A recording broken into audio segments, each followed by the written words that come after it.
Let's Mike News at 5। नमस्कार, let's mic में आप सुन रहे हैं न्यूज एट 5। बुलेटिन की शुरुआत हम करेंगे आज की सबसे बड़ी खबर से, फिर जानेंगे देश दुनिया और आपके अपने राज्यों तक की बड़ी अपडेट्स।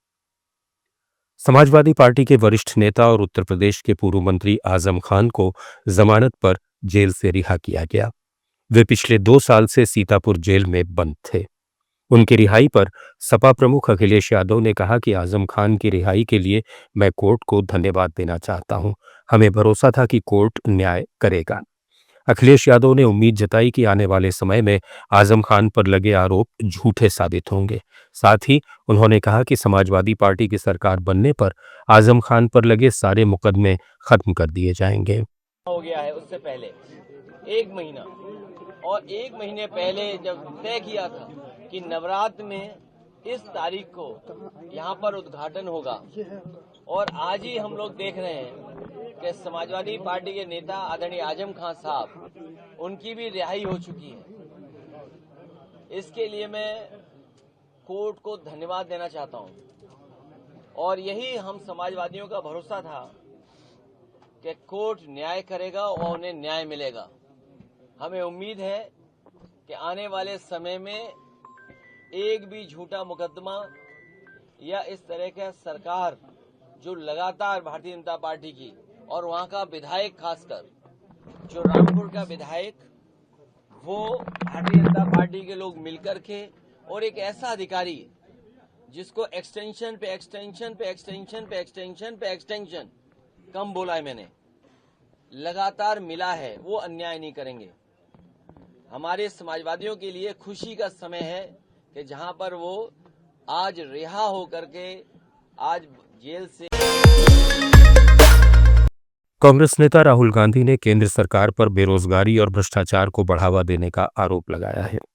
उन्होंने कहा कि जब तक देश में चुनाव ईमानदारी से नहीं होंगे और वोट चोरी होती रहेगी, तब तक युवाओं को रोजगार नहीं मिलेगा और भ्रष्टाचार लगातार बढ़ता रहेगा।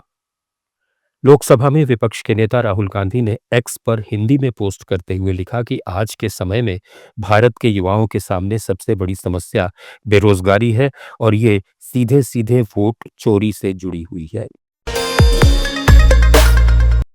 सुप्रीम कोर्ट ने तमिलनाडु सरकार को फटकार लगाते हुए कहा है कि नेताओं का महिमा मंडन करने के लिए जनता के पैसों का इस्तेमाल क्यों किया जाए। राज्य सरकार पूर्व मुख्यमंत्री एम करुणानिधि की मूर्ति लगाने की परमिशन के लिए याचिका लेकर पहुंची थी।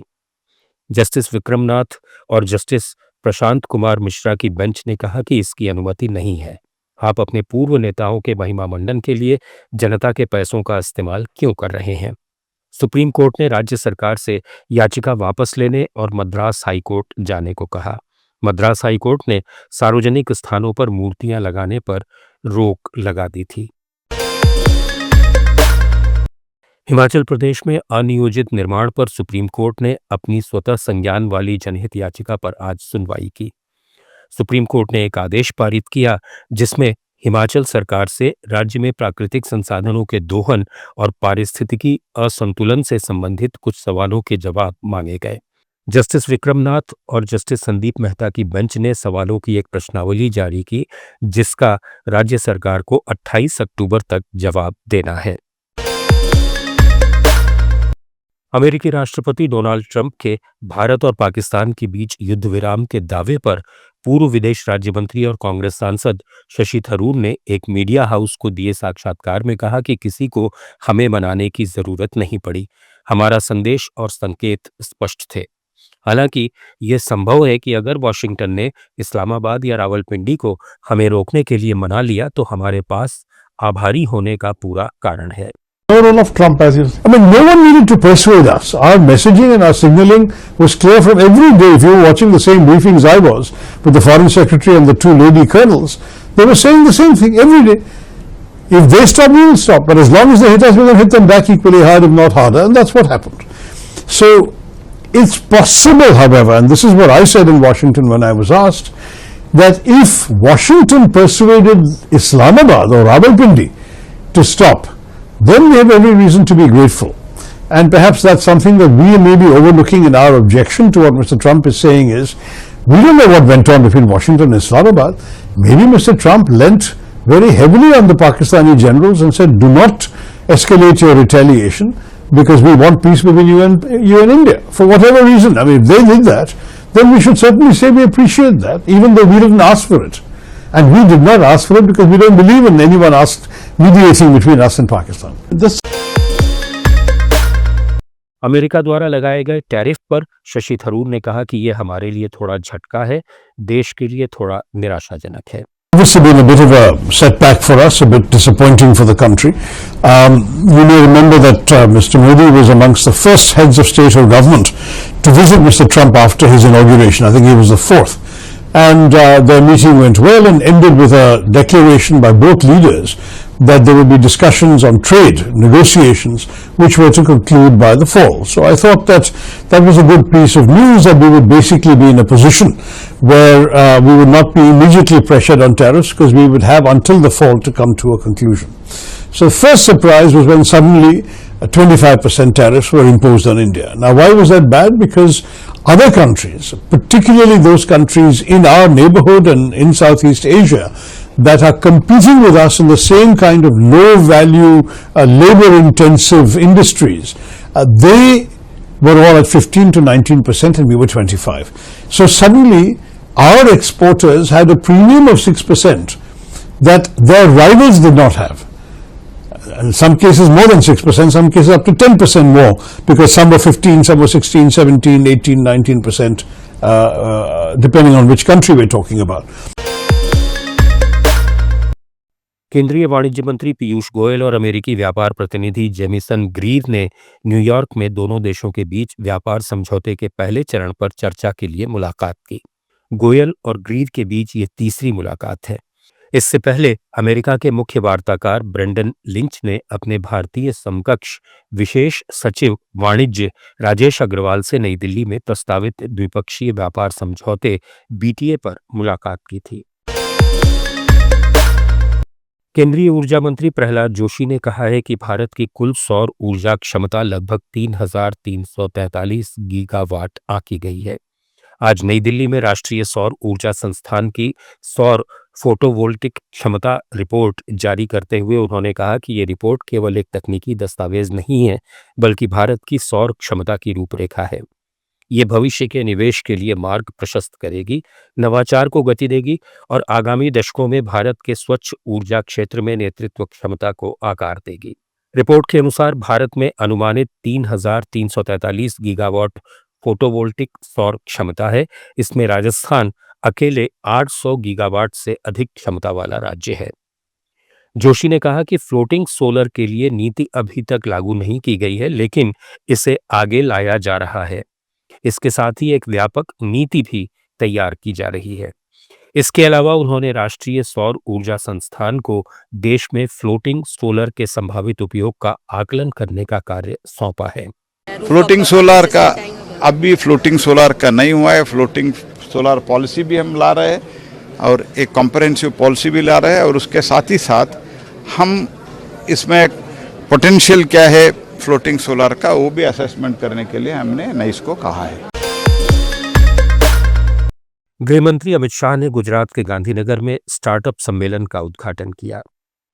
राज्य शिक्षा विभाग के इस 2 दिन के कार्यक्रम में 1,000 से ज्यादा स्टार्टअप्स, 5,000 इनोवेटर्स, 100 उद्योग सलाहकार, 50 से ज्यादा वेंचर फंड और अग्रणी नीति निर्माता हिस्सा ले रहे हैं।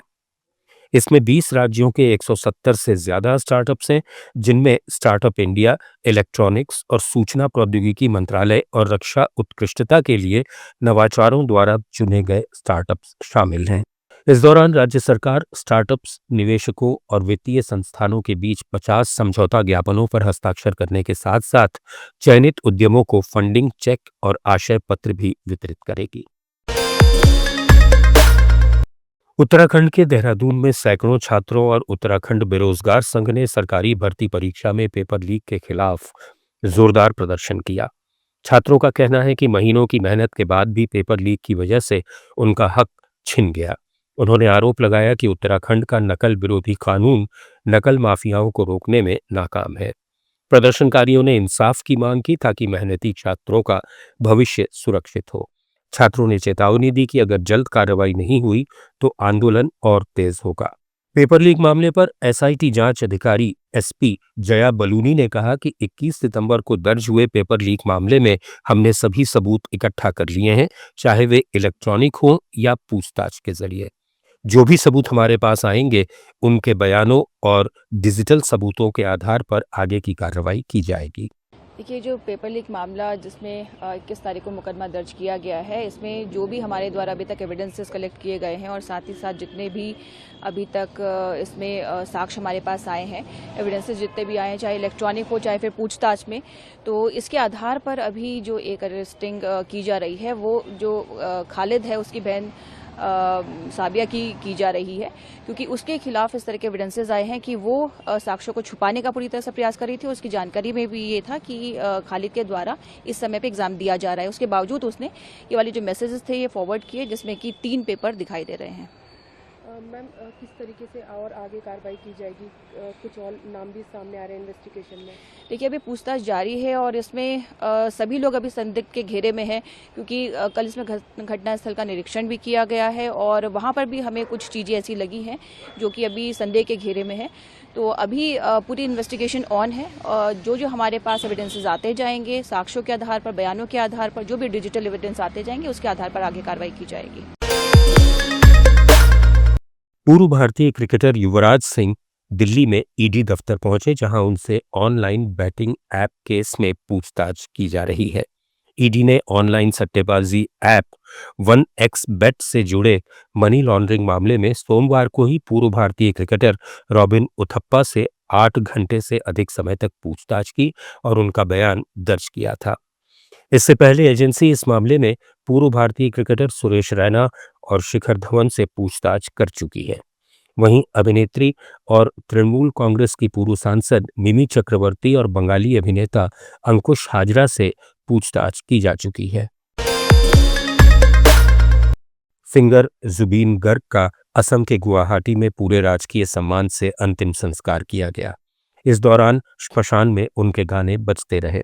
52 साल के जुबीन का 19 सितंबर को सिंगापुर में निधन हो गया था। जुबीन गर्ग के अंतिम संस्कार में परिजन, रिश्तेदार और नजदीकी लोग मौजूद रहे। पश्चिम बंगाल के कोलकाता और उसके आसपास के इलाकों में मूसलाधार बारिश से बाढ़ आ गई। कोलकाता में बारिश के पानी में बिजली का करंट फैलने से कम 7 लोगों की मौत हो गई है। शहर में पिछले 24 घंटे में करीब 247 मिलीमीटर बारिश हुई है। सड़कों पर 2 से 3 फीट तक पानी भर गया है। इससे यातायात व्यवस्था चरमरा गई। इसके अलावा ट्रेन, मेट्रो और फ्लाइट सेवाएं भी प्रभावित हुई हैं। सोशल मीडिया पर कोलकाता के वीडियो सामने आए हैं, जिसमें सड़कों पर खड़ी गाड़ियां आधी से ज्यादा डूबी हुई दिखीं।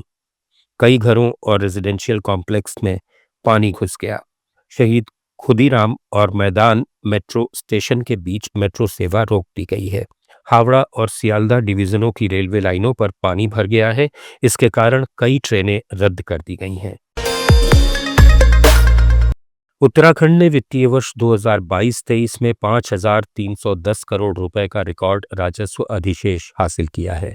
ये खुलासा भारत के सीएजी की ताज़ा रिपोर्ट में हुआ है। मुख्यमंत्री पुष्कर सिंह धामी ने सीएमओ से जारी एक बयान में इसे पारदर्शिता, जवाबदेही और आर्थिक आत्मनिर्भरता की दिशा में बड़ा कदम बताया। पहले उत्तराखंड को आर्थिक रूप से कमजोर और बीमारू राज्यों में गिना जाता था, लेकिन अब सख्त वित्तीय अनुशासन और नीतिगत सुधारों की वजह से ये बदलाव आया है। धामी ने कहा कि ये सिर्फ आंकड़ा नहीं, बल्कि उत्तराखंड के समृद्ध भविष्य और विकसित भारत के सपने की ओर मजबूत कदम है। राज्य अब उन चुनिंदा राज्यों में शामिल है जिन्होंने इस साल राजस्व अधिशेष दर्ज किया है। अंडमान निकोबार के बैरन आइलैंड में बीते 8 दिन के भीतर 2 बार हल्के ज्वालामुखी विस्फोट हुए हैं। यहां भारत का इकलौता सक्रिय ज्वालामुखी है।